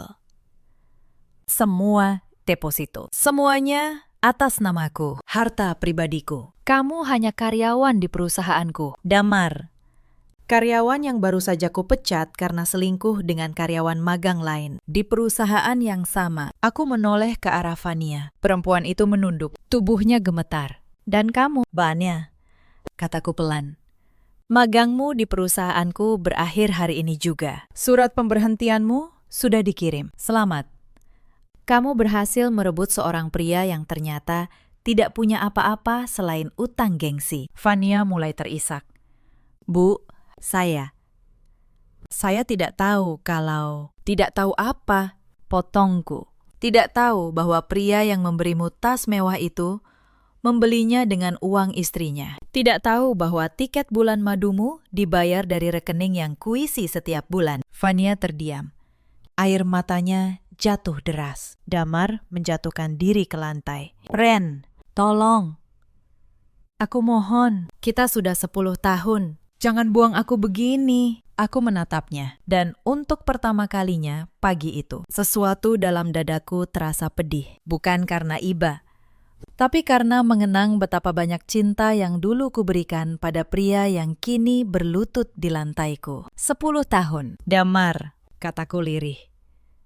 Aku memberimu pekerjaan. Aku memberimu mobil. Aku memberimu kehidupan yang tidak pernah bisa kamu capai sendiri. Dan kamu membalasnya dengan membawa perempuan lain berbulan madu. Di hari ulang tahun pernikahan kita. Pakai uangku. Aku berdiri. Kamu bilang aku jangan membuangmu. Tapi Damar, kamu yang membuang kita. Aku hanya berhenti memungut sampah yang kamu tinggalkan. Damar masih berlutut. Vania masih terisak di sudut sofa. Tapi aku tahu, ini belum benar-benar usai. Sekarang, kataku. Kembali duduk dengan tenang. Kita bicara soal apa yang akan terjadi selanjutnya. Damar mengangkat wajahnya. Apa maksudmu? Gugatan cerai sudah masuk pengadilan agama, kataku. Pak Bram yang mengurus semuanya. Buktinya lengkap. Tiket, voucher, catatan tanganmu sendiri, mutasi rekening, hasil penyelidikan. Kamu tidak punya celah untuk membantah. Aku membuka map kedua.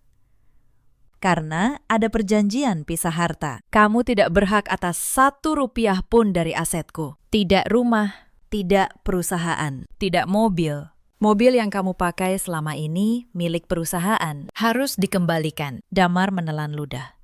Lalu, aku tinggal di mana? Itu bukan urusanku lagi, kataku datar. Tapi karena aku bukan orang kejam, aku akan memberimu waktu 1 minggu untuk mengemasi barang pribadimu dari rumah ini. Setelah itu, kamu tidak boleh lagi menginjakkan kaki ke sini. Vania tiba-tiba berdiri. Bu Renata, tolong. Ini semua salah saya. Jangan hancurkan hidup Damar. Dia mencintai saya. Aku menatap perempuan muda itu. Dalam tatapannya, ada ketakutan. Tapi juga keberanian bodoh yang hanya dimiliki orang yang belum pernah benar-benar kehilangan. Vania, kataku pelan. Kamu masih muda. Kamu pintar. Sayang sekali kamu memilih jalan ini. Tapi izinkan aku bertanya satu hal. Apakah Damar pernah memberitahumu bahwa semua yang ia tunjukkan padamu, kemewahan itu, tas itu, tiket itu, semuanya bukan miliknya? Vania menoleh ke Damar. Apa benar itu, Mas? Damar tidak menjawab. Ia hanya menunduk. Dia menipumu juga, Vania, kataku. Dia membuatmu percaya ia pria kaya yang mapan. Padahal ia hanya seorang manajer di perusahaan istrinya. Tanpa aku, ia bukan siapa-siapa. Dan sekarang, ia memang bukan siapa-siapa. Vania menatap Damar dengan mata yang perlahan berubah. Dari cinta menjadi kekecewaan. Dari kekecewaan menjadi kemarahan. Kamu bohong padaku. Suaranya bergetar. Kamu bilang rumah Bintaro itu rumahmu. Mobil itu mobilmu. Bisnis itu bisnismu. Kamu bilang istrimu cuma numpang nama. Damar mengangkat tangan. Vania, dengar dulu. Tidak, potong Vania. Air matanya kini bercampur amarah. Aku meninggalkan keluargaku untukmu. Aku rela jadi perempuan kedua karena kupikir kamu akan memberiku kehidupan yang layak. Ternyata kamu cuma pembohong yang hidup dari uang istrinya. Vania menyambar kopernya. Aku pergi. Jangan pernah hubungi aku lagi. Ia berlari keluar dari rumahku, meninggalkan Damar yang masih terduduk di lantai. Aku menyaksikan semua itu dalam diam. Tidak ada kepuasan. Hanya rasa lelah yang dalam. Setelah pintu tertutup, Damar menatapku dengan mata kosong. Kamu sengaja, kan? Kamu sengaja membuat dia pergi. Tidak. Damar, kataku tenang.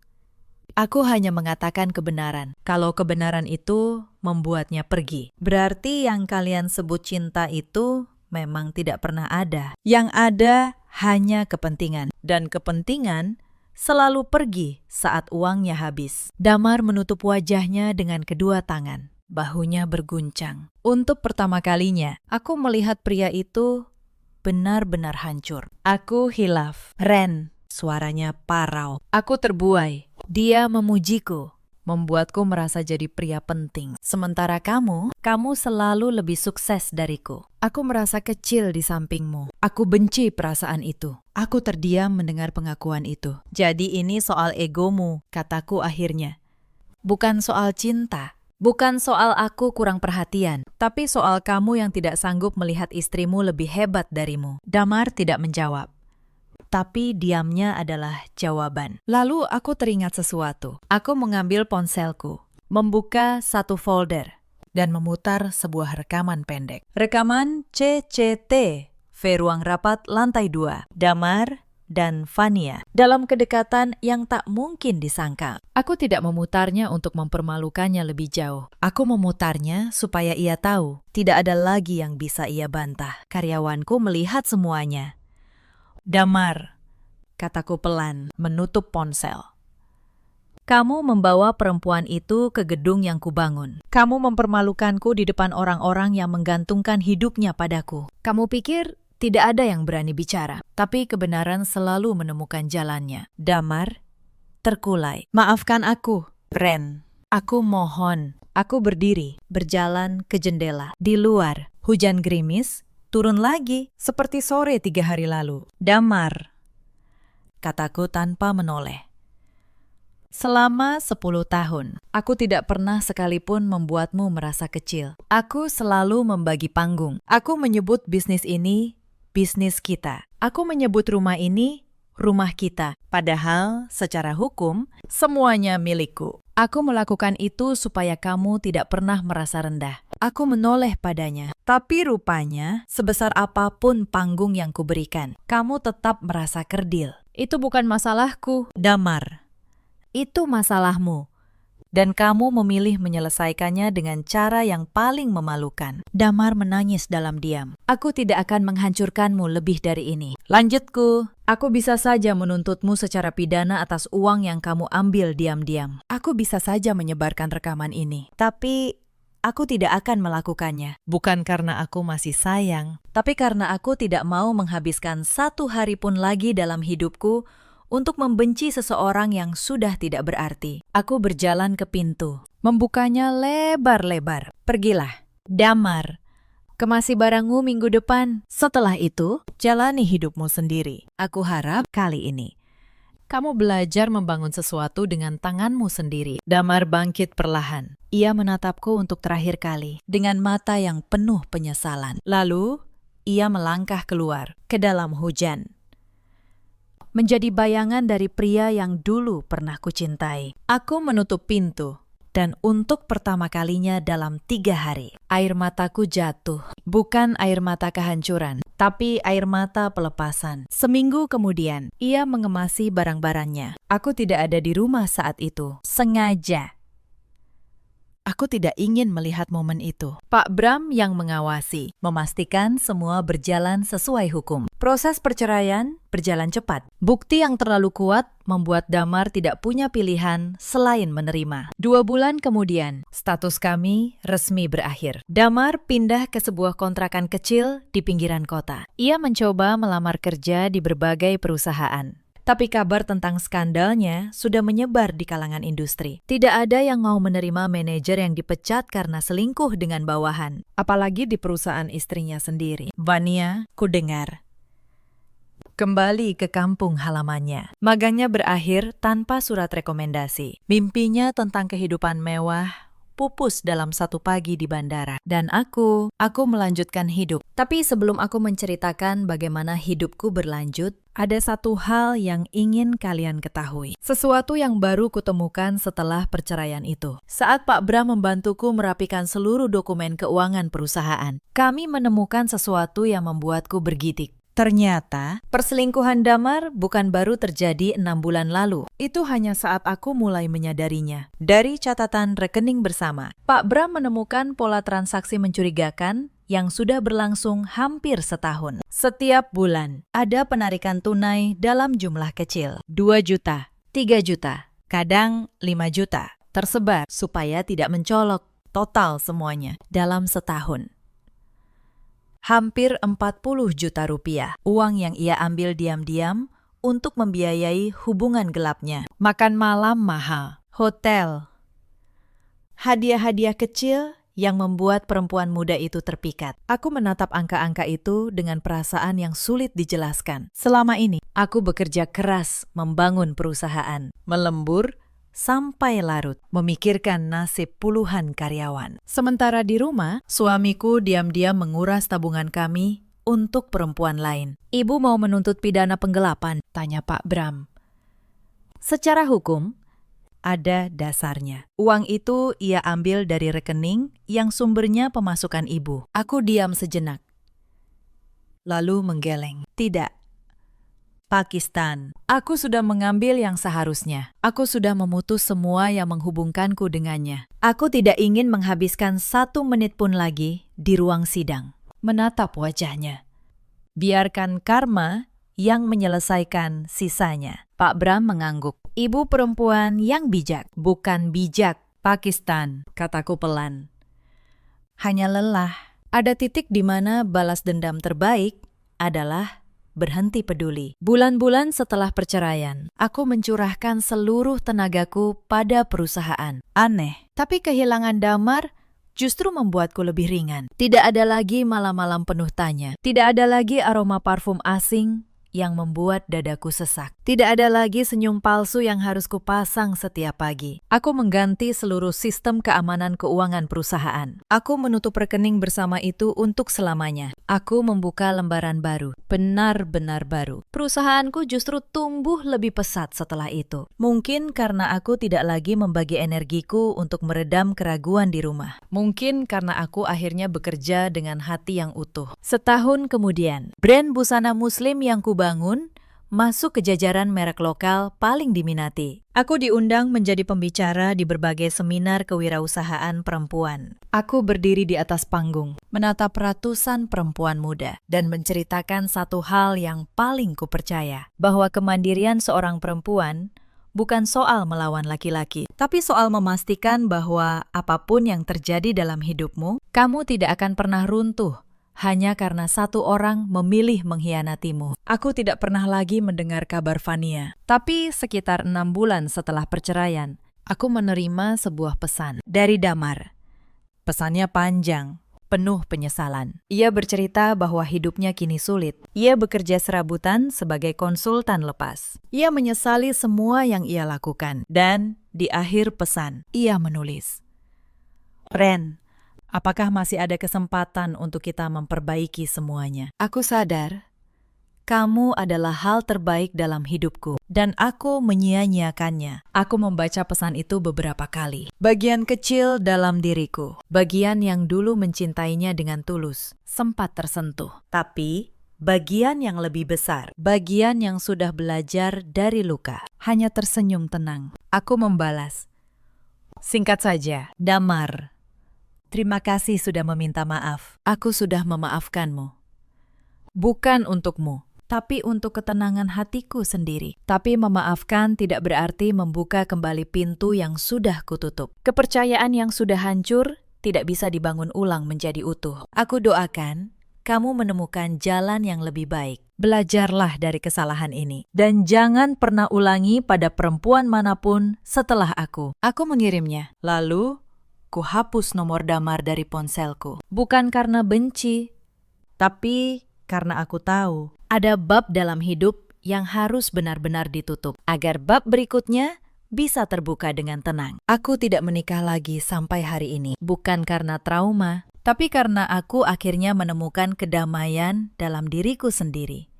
Aku belajar bahwa kebahagiaan tidak harus datang dari seseorang di sampingmu. Kadang ia datang dari rasa cukup atas siapa dirimu. Aku mendirikan sebuah yayasan kecil. Yayasan yang membantu perempuan-perempuan korban perselingkuhan dan kekerasan rumah tangga untuk bangkit secara finansial.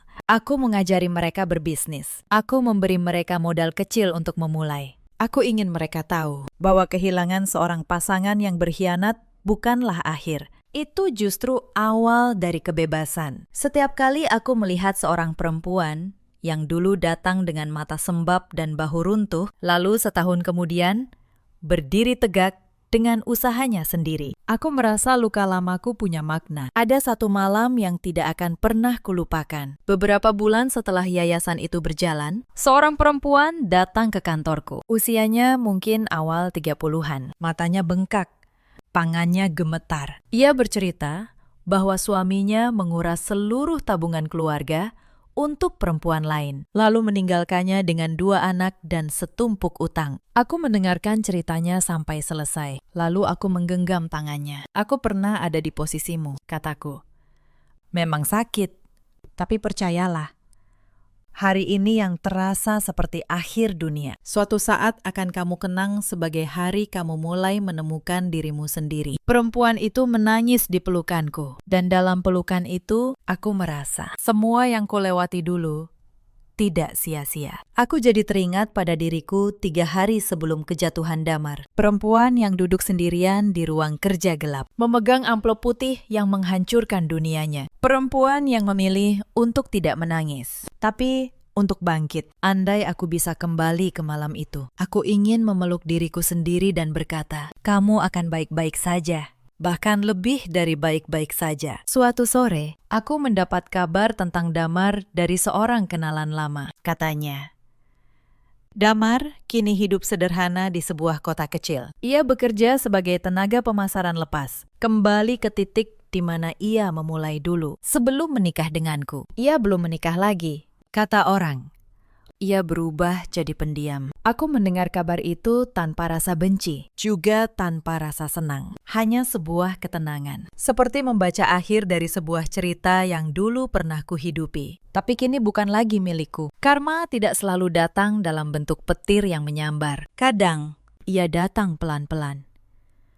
Dalam bentuk kehidupan yang perlahan kehilangan warnanya. Dalam bentuk penyesalan yang menemani setiap malam sunyi. Damar memilih kebahagiaan sesaat dengan mengkhianati orang yang paling mempercayainya. Dan harga dari kebahagiaan sesaat itu adalah kehilangan segalanya. Pekerjaan, kehormatan, rumah, dan perempuan yang dulu rela memberikan seluruh hidupnya untuknya. Cerita ini mengajarkan banyak hal. Dan izinkan aku menutupnya dengan beberapa pesan. Untuk para perempuan di luar sana yang mungkin sedang merasakan apa yang dulu kurasakan, yang mencium aroma asing di kemeja suami, yang melihat ponsel yang selalu dibalik, yang merasakan dingin di tempat yang dulu hangat. Percayalah pada nalurimu, tapi jangan bertindak karena emosi. Kumpulkan kekuatanmu dulu, bangun pijakanmu, karena perempuan yang berdiri di atas kaki sendiri tidak akan pernah bisa dijatuhkan oleh siapapun.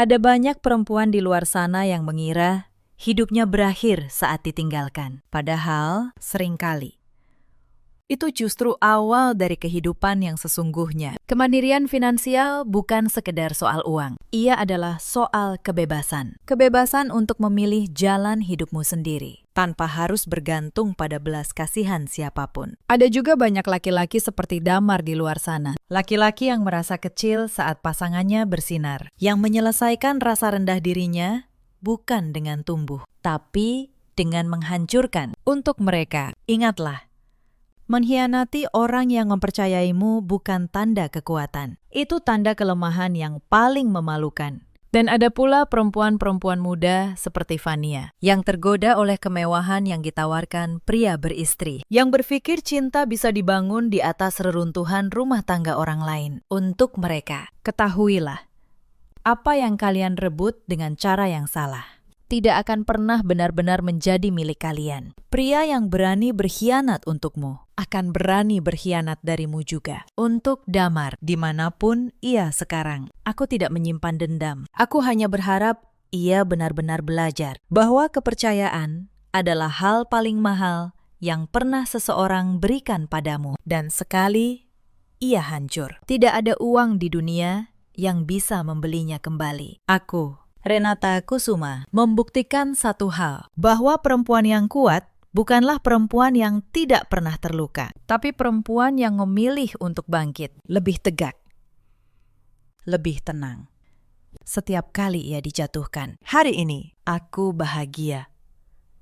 Bukan karena ada seseorang di sampingku, tapi karena aku punya diriku sendiri. Bisnis yang kucintai, perempuan-perempuan yang kubantu, dan hati yang akhirnya berdamai. Dalam hidup, kita selalu punya pilihan. Saat dikhianati, kita bisa memilih hancur atau memilih bangkit. Aku memilih bangkit, dan aku berharap siapapun kalian yang mendengar cerita ini, ketika saatnya tiba, kalian juga memilih hal yang sama. Terima kasih sudah menemani kisah ini sampai akhir. Jika cerita ini menyentuh hati kalian, tuliskan di kolom komentar. Dari kota mana kalian menyimak? Bagikan pada mereka yang mungkin membutuhkan kekuatan hari ini. Dan jangan lupa, subscribe agar kita bisa kembali bertemu di kisah berikutnya. Sampai jumpa lagi, jaga hati kalian. Dan jangan pernah berhenti percaya pada kekuatan diri sendiri.